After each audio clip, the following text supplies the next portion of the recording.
Wonderful. We're so fortunate to have Joanne Helfrich. She's an author and channeler whose work explores the nature of conscious continuity beyond physical life. Her groundbreaking book, Afterlives, First-Hand Accounts of Notable People, has been lauded as a landmark in the field of afterlife studies. Through her help, individuals deepen their connection with their own personal God, discover their unique channeling, and bring their desires into lived experience. Joanne. Thank you. Thank you so much. Are you mic'd up? Okay. Do you need this? No. Okay, great.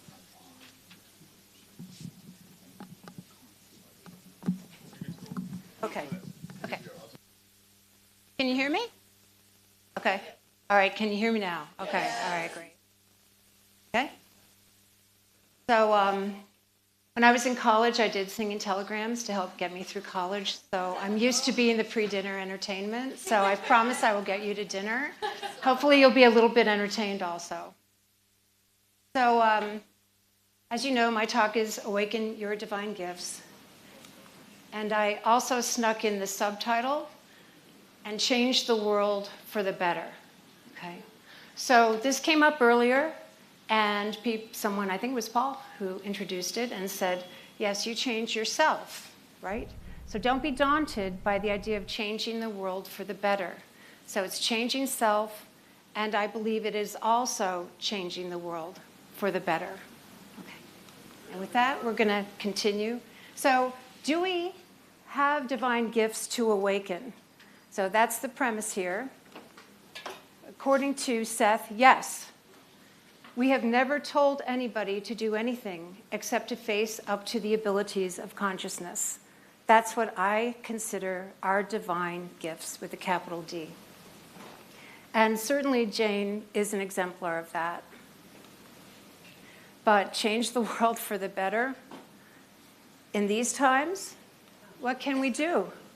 Well, there is nothing more stimulating, more worthy of actualization than the desire to change the world for the better.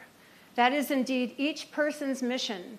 You begin by working in that area of activity that is your own unique one, with your own life and activities.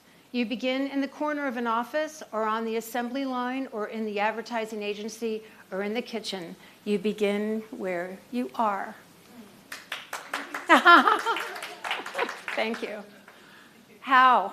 Well, I've given this a lot of thought. I've actually been trying to write this and a book for the last 15 years.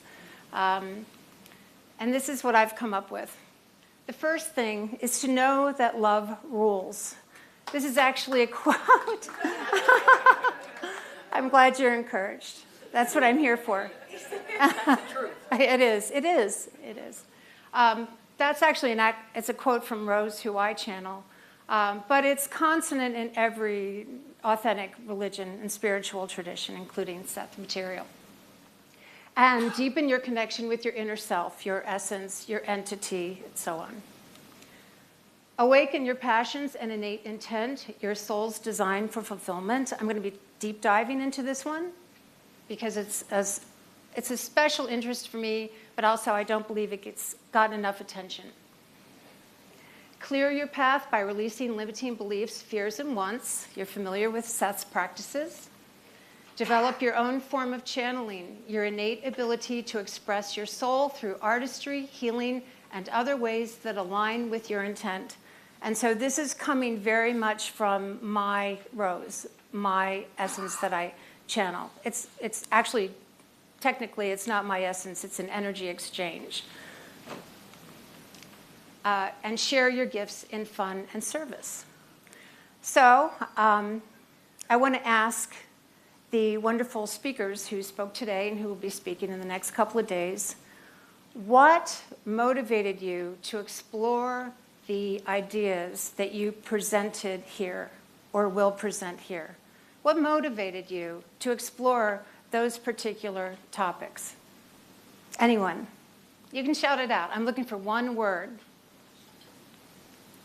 So you picked a curiosity, that's a good one. Joy, right? What was that? Truth seeking, right? Okay. I was looking for fun. Was it fun for you? If it's not fun, why do it, right? I mean, you spend so much time and energy exploring something. It really ought to be fun because that's what really keeps us going. And I'll ask the speakers this again, what brought you here to share your enthusiasm for the topic? What was it? Any answer is fine. To inspire people, right? To give it away, right? To benefit, right? To be of service. To be of service, I would say. Those are all the same things. So these are just the words I'm using in this presentation, but it's all of that. So you can see how fun is personal satisfaction and service is helping to change the world. And that's how it's both. And that's how you find that sweet spot, right, that really moves you forward, in my experience. Thanks to Dave Coverly, who does the speed bump cartoons. This says, when you said mosquitoes love me, that's not what I thought you meant. And so this is the idea that I have. I believe that love rules so strongly that even flies have a purpose. Even mosquitoes have a purpose, right? It's everything. It isn't just love between people. It's everything. I can't see the picture. It's like a bunch of mosquitoes bringing a balance. Yeah, bringing him a beer. Yeah, bringing him a beer. Right, yeah. Yeah, thank you, yeah. Yeah, so the mosquitoes are actually, bringing him a beer. So to be a force of love in the world is to be a force of nature. It's the same thing to me. It's just not different enough to even think about it differently. So divine love is a core truth shared across authentic spiritual traditions. There is no force more powerful than love. There's no evil with a capital E. We don't have to be fearful of that. And the way that it is described, and I have to give Elias credit, I'm going to talk about him a little bit more. Evil is only compassionless action. And we see this in the world daily, don't we? It's just not enough love. Every being is naturally guided towards fulfillment and reciprocity within the interconnected whole. And our inner cooperative sense, our moral intuition, prompts us to act with empathy and compassion. It's in us. Love rules us, too, when we let it. This says Gesundheit, and it depicts our essence, our nested ontology of selfhood. Your inner senses are natural ways your essence continually guides you towards your passions, desires, and fulfillment rather than ego-based wants. So this is a big Rose teaching. And she distinguishes between wants, I want, and people, you can see the wanting in the world all the time. It's the people who are never satisfied with their wants. They're just like the Walking Dead sometimes, right? So what she encourages us to do is follow our desires. And those are the things that are aligned with our intent. Your energies mingle with your essence, creating a collaboration in spirit to benefit self and others. In this, you are learning to embody your essence. You as essence chose this focus to be alive during a major shift in consciousness, an emerging worldview, emphasizing interconnectedness and service to others. We are being invited to actively participate in this transformation by developing and expressing our divine gifts. I believe that. And according to Rose, this is the most exciting time to be alive because you're waking up to your personal God, your essence, and your beautiful expressions of godhood in ways that will blossom all over the world. Okay, so we're going to do a little deep dive on the next section, which is intent, and awakening our passions that are in line with our intent, our soul's design for fulfillment. So this is me. We lived in upstate New York. I'm rocking the rain hat. Yeah, and the bangs. My mother cut my bangs, of course. I know how to button my jacket better than I did back then. So there's a story behind this. The main idea is that our intent, because it's born in us, is it shows itself when we're very young. So Robert was dreaming, these amazing dreams when he was a child. And every one of us, and I believe, it hasn't failed yet, but when I ask people what they did, when they loved doing when they were children, it's signs. So when you were in kindergarten, if you had a chance to go there, did you play with blocks? Did you play in the kitchen? Did you, tear things out of magazines and paste them in a book like I did? Did you play with your doll babies, right? So I just wanted to take a minute to just think about this question, just for 30 seconds. What did you love doing as a child? I just want you to connect with that for a minute. Does someone have a glass of water? Mark, can you give me a glass of water, please? Oh, perfect. Thank you. Yes, thank you.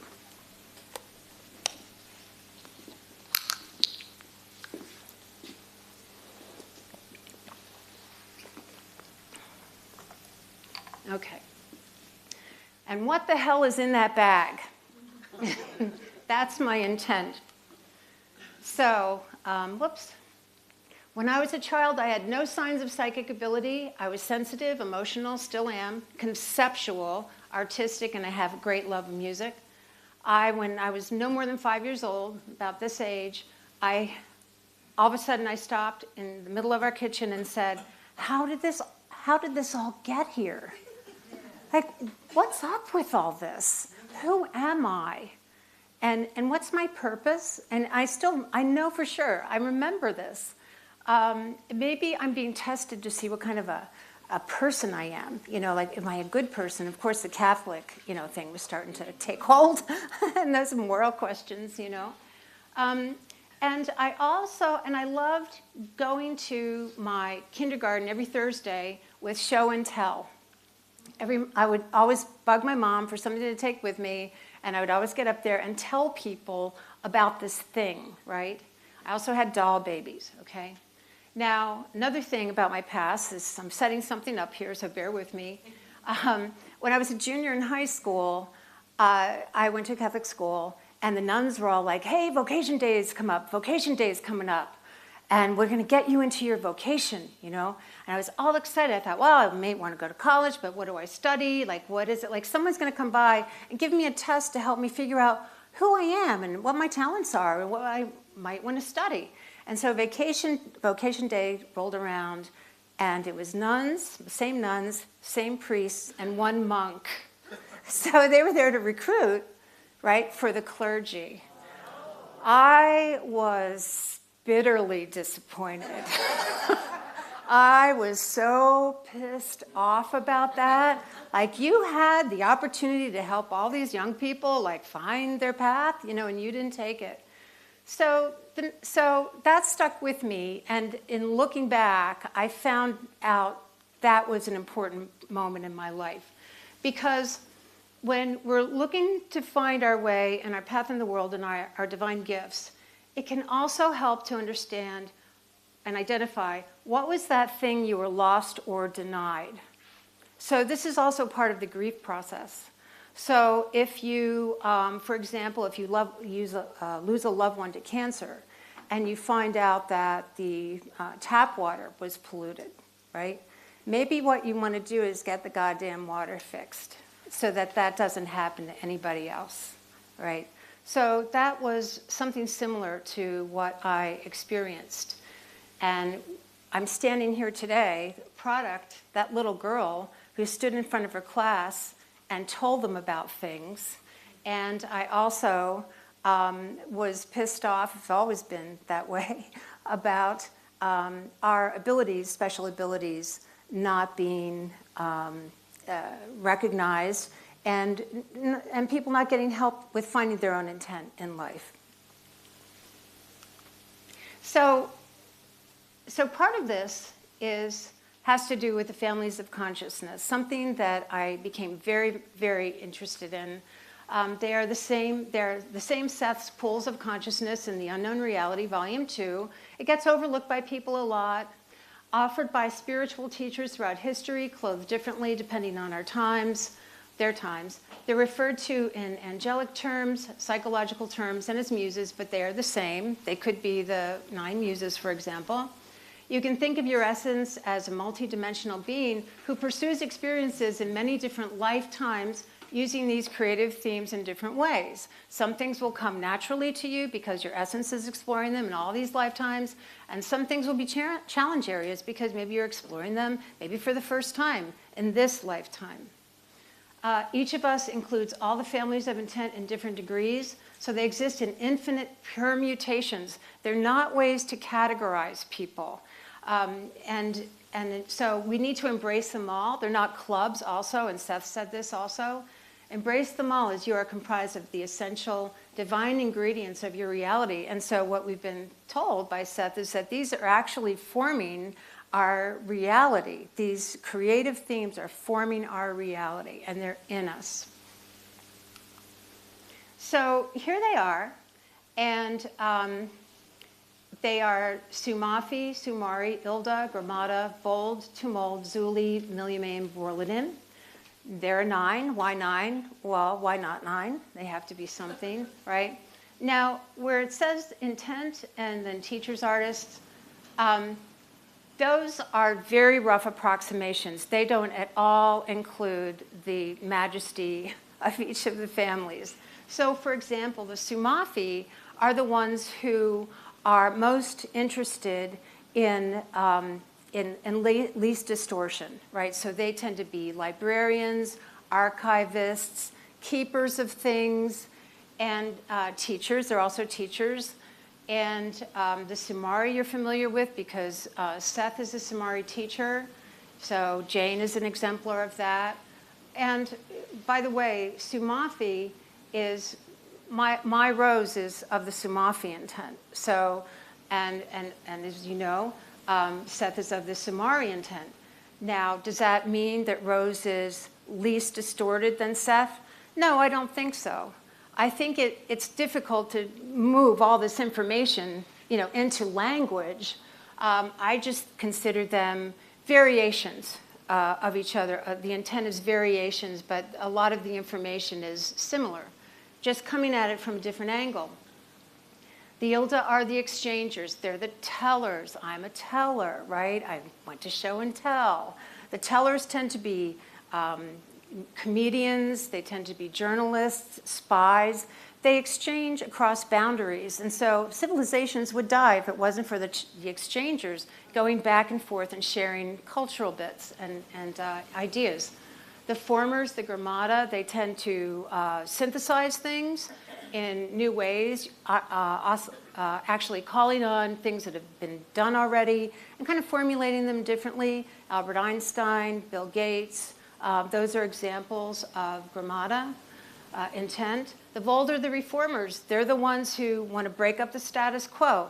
They'll be on the front of any kind of protest line or storming the Capitol sometimes, and just wanting to shake up the status quo. They won't be around, planning coups. They won't be around to necessarily create a new government after it's overthrown, but they're there to instigate that change. The Imagers are, the Tumuld are the healers. They're one of the most interesting ones because, they're doctors, nurses, etc. a lot of the time. But they can also be the person in your office who you kind of go to and are comforted by, I met an astronaut named Story Musgrave, who was a farm boy in the Midwest somewhere, and he could tell that a tractor, what was wrong with a tractor, just by putting his hand on the hood. He knew how to diagnose the problem with the tractor. Well, he's the one that they sent up to repair the Hubble telescope, okay? So Tumuld can be almost anything, and it's really fascinating because I think there's going to be a lot more Tumuld coming in to help heal a lot of our challenges in the world today. The Zuli are the Imagers, think Hollywood, ballerinas, sports people, people who explore body, physical expressions. They can be architects, car designers. A lot of times they'll be people with a lot of tattoos and piercings and things, exploring that physical expression. The Milyame are the rememberers. They can come off as very simple people, but they're actually sometimes the smartest because they remember essence, and they tend to be monastics, monks. St. Francis is a great example. Animal whisperers, animal healers, they tend to be Milyame. And then the Borladim are the nurturers, me and my doll babies, right? So it's having children, nurturing children. I don't have children, I nurture in other ways. Sometimes it's the person who's coordinating teams of people so they can all kind of shine, you know, and that kind of thing, even in corporations. Now, if you're resisting this, you're probably Samari. But I just want to reiterate that it's not about putting people in boxes, as Samari definitely does not want to do. So I've loved these since Elmira, 97. We came home from a wonderful time there where we discovered Marianus, who is channeling Elias. And I started really getting into the intent information. We moved from Philadelphia to Castaic, the sticks of Los Angeles, to get up close to a channeling phenomenon, Elias, who is channeled by Marianus, who just recently passed, unfortunately. And we really had a great time. If you ever get a chance to see a new channeler come up, take that opportunity and be with it. Be discerning, but you know, it's just a fascinating thing because you just never know how things are going to happen. We went out there because we felt that Elias was providing information that was very congruent with the Seth information. And he was building on things like the intent information, which really interested me. And we did a lot of like psychic games, and we had a lot of fun. It was very irreverent. We called him the dead guy. And, you know, it was just great. We smoked a lot of cigarettes, drank a lot of beer, you know, and just hung out and did cool things. So the next 30 or so years, Paul and I did a lot of stuff. He wrote the Seth the Ultimate Guide, also called Seth Revealed, which we used for the Seth Revealed course that's now available online.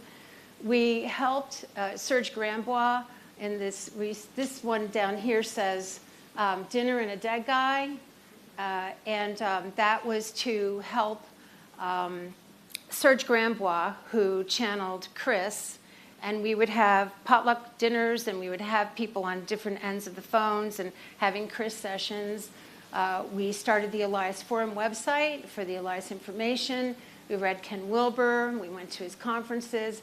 And of special importance for me was spiral dynamics. It's the science of belief systems, right? And as told through stages of development of human beings, as individuals and as a species. These stages have come up through us, and they still come up through us throughout our lives. And at some point, we adopted Chris.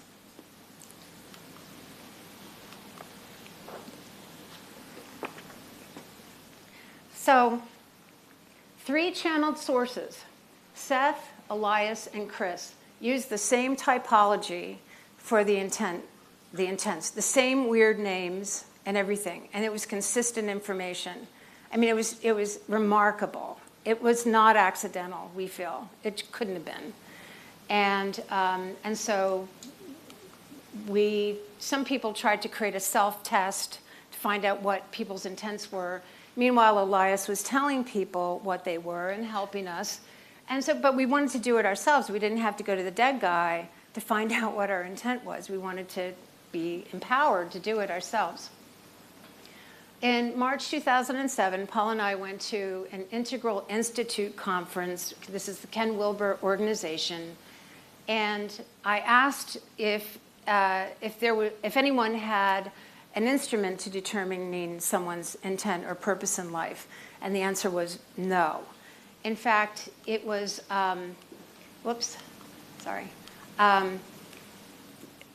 there were a lot of people there who were older and really smart and really versed in wisdom traditions, including all the stuff that Ken Wilber was providing, but they seemed really stuck because they didn't know how to apply it. They just didn't know how to apply it. And I thought that was really a tragedy because of the sleeping army of older people who are so talented. And if we could just direct them into areas where they would find fulfillment, then how great would that be? And so the only way that we knew to find this intent was to divine it. And so in April, I amended a Ouija board, which I've always been terrible at. I've never been able to do it, especially by myself. And I put colored dots on it, representing the families of consciousness. And this is half of the board, just about half of the board. And I sat with that lifeless planchette for an hour a day for like a week or more. And then one evening, I hear outside of the bedroom window, just feet from my ear, a kid saying, "Let's just play." Now, she wasn't even supposed to be there. She was on our deck, and she just happened to be there. I saw it as divine intervention. And I said, "Okay, let's just play." And boy, that planchette just started moving. It was just incredible. I'd never had it happen before. And so this is an example. This is why I stick by this fun and service thing, because I knew how to have fun, but I came in with the intention of being of service to someone. Rose came through soon after that. Colored dots became letters, then words, then paragraphs from handwriting. You know the one, if you've done Ouija board, you do a little bit of that and some writing. And then it turned into paragraphs and whole pages. And by this time, Rose was coming through, and she said, "Okay, sit down at the the keyboard, and I'll teach you how to autotype." And so I went to the keyboard, and at first I was, Ouija, keyboard. She said, "No, do it totally on the keyboard." She said, "I'll help you." And so I felt her put my hands on the keyboard. She moved my fingers along the QWERTY keyboard, one row at a time. And it was frightening, because when I was a kid, I saw a movie about a concert pianist who gets his hand cut off, right? I don't know what the movie is, but I don't like the idea of disembodied hands. But that's what it felt like. And I'm kind of like crying, and it's amazing, I'm scared and all that. And damned if she didn't just continue on and teach me how to autotype that way. And this is how I still do a lot of my channeling today. And the next day, I was able to do it in the air. I'm able to figure out what the words are, what the letters are, one letter at a time as I type in the air. So that led to air typing and then voice channeling. And when I voice channel, I don't really change that much when Rose comes through. My fingers still move sometimes. And I have the ability to talk to dead people and Rose in conversations with my fingers, if that makes any sense. So Rose describes herself as an energy, personality, essence, as Seth did. Says she has no physical lifetimes, but she connects with many millions. Her objective is to help us realize our direct connection with our own essence, find and live our intent and our own way of channeling, which she calls our way of spirit. She's dictated 2 books, The Way of Spirit and Let That Shit Go, Learn to Process Loss and Be Happy. And it's kind of an unfortunate title because it does handle, it's a little tiny book, but it helps people through big losses and small losses, so it's not shit. And then later, she became kind of the traffic cop, I guess, mediator in facilitating my ability to speak with non-physical people. So it started with, I read a book about J.D. Salinger. I've always loved him. I went home. I'm like, I'm going to give this a try. It was a longer story. I'll spare you. But it's kind of funny because I wrote him a letter and put it in a drawer. That helped me do that.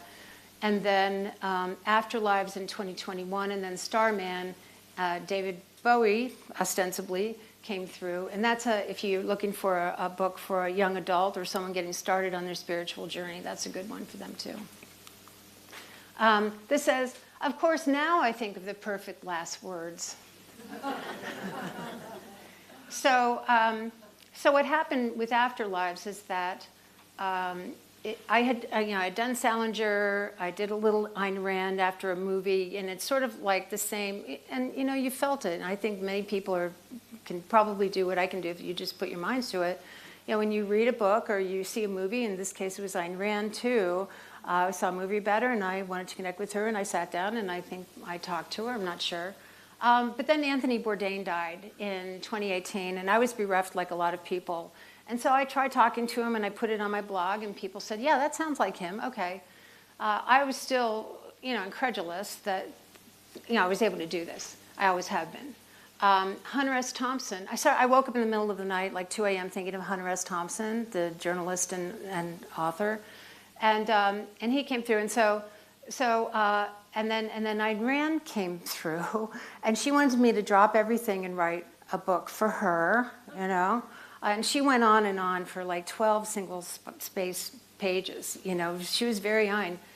And so this was during COVID, and we had our little bubble, and our nephew and his dog would come over on Saturday nights, and we'd have dinner, and I'd read who came through that week. And it was just after dinner entertainment. And so they said, yeah, keep going, keep going. And then I noticed that I was being able to talk to anybody I wanted to talk to, which I'm still incredulous about. And so then I felt a really great weight on my shoulders. So if I have this gift, I have to use it responsibly. And who should I ask and to say what?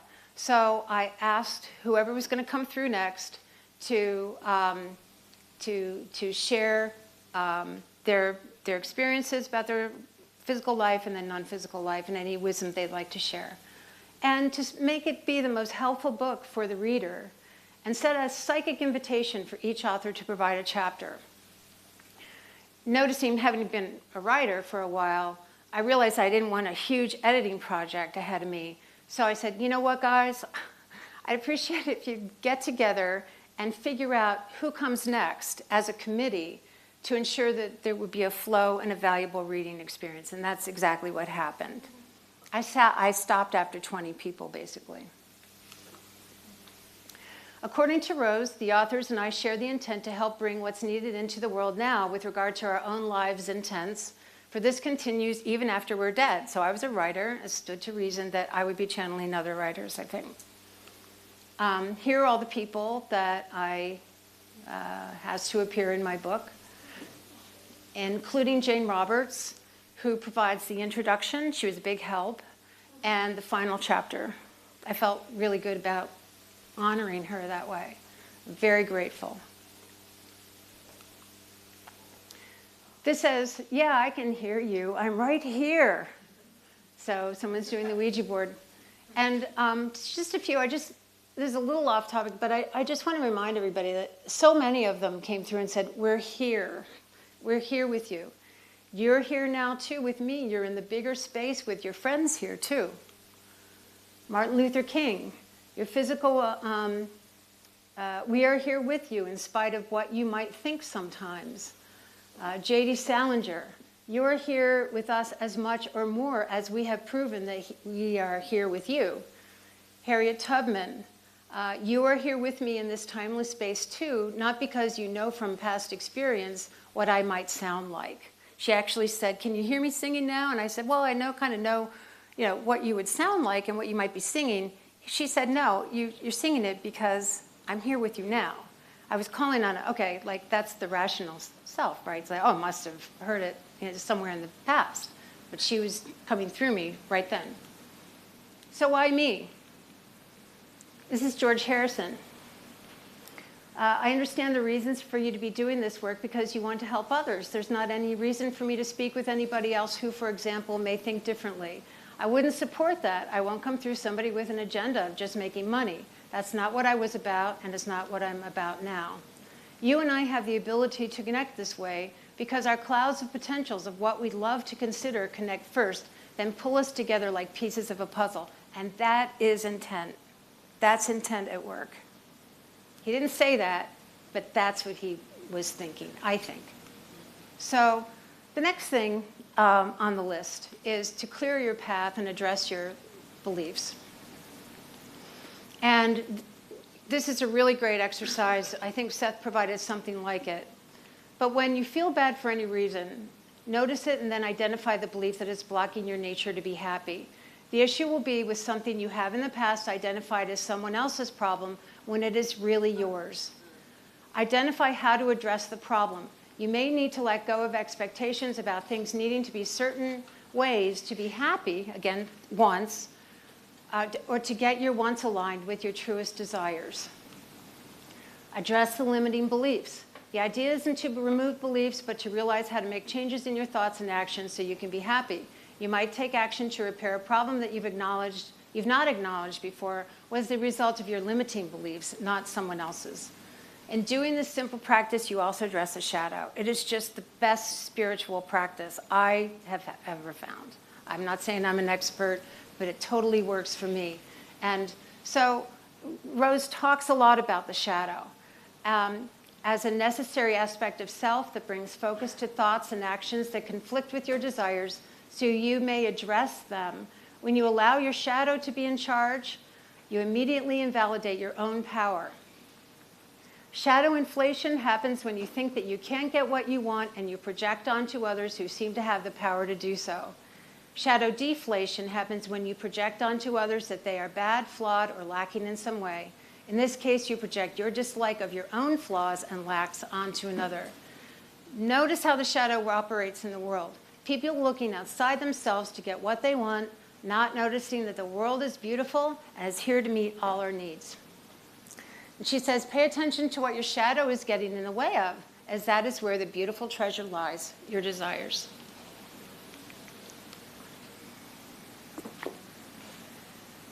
Here's a common one, with all the social media and popularity and likes. I think this is a good one to remind us of. Rose says, your popularity is perhaps the least important thing in your world. Indeed, your works, your creative expressions guided by loving kindness, are the most important things in your world. And this reminds me of Joseph Campbell. What will they think of me must be put aside for bliss. So another exercise, daily practice, is to address our fears. Fear is an instinct that tells you to act, and then when you do, you can release your fear. If you're in a situation in which you fear and take no action, you may compound your fear with more fear and rationalize your inaction by suggesting to yourself that it's bad all over. You compound the problem and create more fear. Depression results from fear and inaction. You're depressed because you're not only allowing your way of spirit, you're layering fear on fear on fear until you end up with a problem Bermuda Triangle that sinks every hope you have. That's according to Rose. And so the way to beat suffering caused by depression is to act. This says, I'm not channeling your husband, but your begonias are wondering why you planted them so early.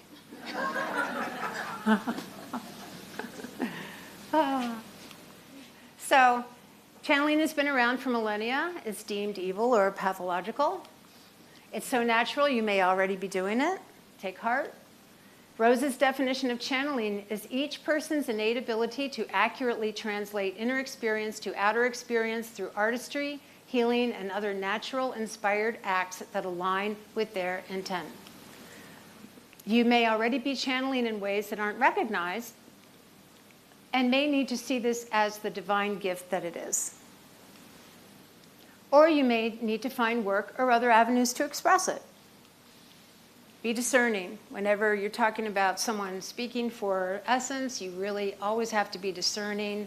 And as Seth readers, you know as well as I do that, if someone says they're omnipotent or infallible, that is not the real thing. It's not accurate. And notice how she says, accurately translate inner experience to outer experience. So she's Sumafi. So she wants least distortion. She wants us to really go deep and find those things to accurately bring it out. Share your gifts. We chose to be here for the shift in consciousness, the emerging worldview, emphasizing interconnectedness and service. Human behavioral sciences describe this as a momentous leap, an evolutionary tipping point into a new stage of development. Each stage represents an aspect of our own selfhood, including those ancient and magical. Each stage brings its own strengths and perspectives, and it can be expressed in healthy or unhealthy ways. People at each stage believe their worldview is the best, including yours. To take the leap is not to strive for the top of the evolutionary ladder or to pull others upward, but to restore, transcend, and include the aspects of selfhood represented in each stage. And that's what my new book and course is about, which I'm beta testing right now. And I will ask you to join me in that if you so choose. So we are being called to see and be in the world in new ways. This says, oh my gosh, what is it? Okay. Use your sense of fun to move forward, right? Our speakers did that. If you were able to have the most fun in the world, what would it be? Turn loss into service. If you could spare the suffering of somebody so they may avoid a loss or a denial that you've suffered, what would it be? Create a safe space to practice your emerging abilities. Put the books down and give yourself space to try things you've never tried before. Join with someone or a group to responsibly practice on one another. Be practitioners, right? Be practitioners. Join or form a group doing something you love. It doesn't have to be a Seth group. It might just be something that you're interested in doing. It could be gardening. You can talk about anything, doing, just about anything with the right people there. Form a divine arts practitioner community. Use my new course as a framework to give your group focus and structure, and you can talk to me about that. As I said, I'm looking for beta testers to try it out. The world needs your gifts of fun and service. Wait, did you say, oh my God? So, OMG. So Salinger, he was great alive and he's still great dead. This is about your own savior self coming to rescue you. He was very much about that when he was alive, still is. And Jane, and this is from Afterlives. We want you to let go of any ideas you have about saviors needing to be persecuted or die suffering. These are not necessarily the ways to go if you will take on the idea of being a servant savior, not a heroic, damaging one, but a truly gifted, humble servant of the world. You don't need to die for your cause. You don't need to even give up your wealth. You only need to commit to doing everything you can to help the world, not at the expense of your own lives, but as providers of necessary things to others. Sacrifices will need to happen sometimes, but ultimately, you're better alive in the world than you are dead. And I think of Richard. Sometimes you have to drive the car, right? We're not all going to be stars. Sometimes we have to help somebody else thrive. And so wrapping up, this is my new book. It's actually a coloring book and a workbook and a course all rolled into one. I really wanted this to breathe and be fun. So if you want to be part of my beta group, it's hopefully going to be out in the fall for available and published. But you can contact me at joe@newworldview.com. And we have some flyers over here if you want to find out more about my work and New World View and Bob Terrio's videos. All my books are available on Amazon, and you can check out Seth Revealed, Unlock the Secrets of Conscious Creation online course at newworldview.thinkific.com. Chris has a new book, Our Families of Consciousness by Chris, is available at cwjohnson.com. You can sign up for email updates and more at newworldview.com. And again, the flyers are over there for your ease. I don't know how the time is, but I'm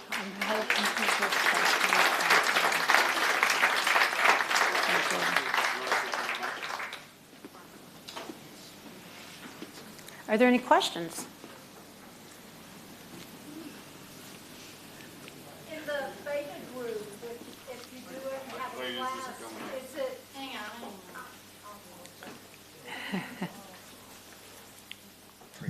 For the beta group that you were speaking of, Yeah. is that for a group that we would have?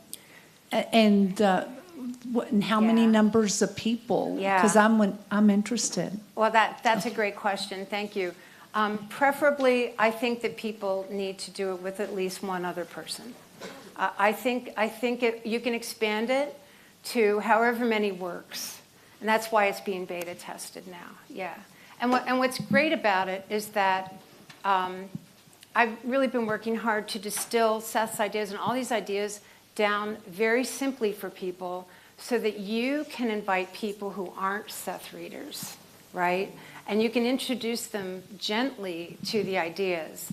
And then they're noted, the Seth books are noted in the introduction. People can check out those particular books and so on. You could bring it into your Seth group if you wanted. But it was really written to help connect with people where they are. Because people are coming in with a lot of spiritual beliefs. And a lot of them are really very healthy. And a lot of them are very much the same things that Seth is talking about, like God is love, And so I really am interested in reaching out to those people to bring them into our community and to build the Seth community, to help them feel better, right? And to build the Seth community at the same time, and their channeling abilities. So and when I say divine arts, it's science, art, and spirit. So surgeons can be divine artists, practitioners, right? Street sweepers can. In Disney, they have street sweepers who brush with water and make beautiful pictures out of them. Maybe that person has a healing intent, right? Or some other intent that aligns with the area. So everyone can channel, and I want each of you to consider that. You have burgeoning gifts, and that this course is to help you do that too. Thank you. Hi, I want to thank you for going through so much detail and going through your history of that. That was so interesting, and Thank it just you. resonated. And one of the things that made it resonate is your authenticity.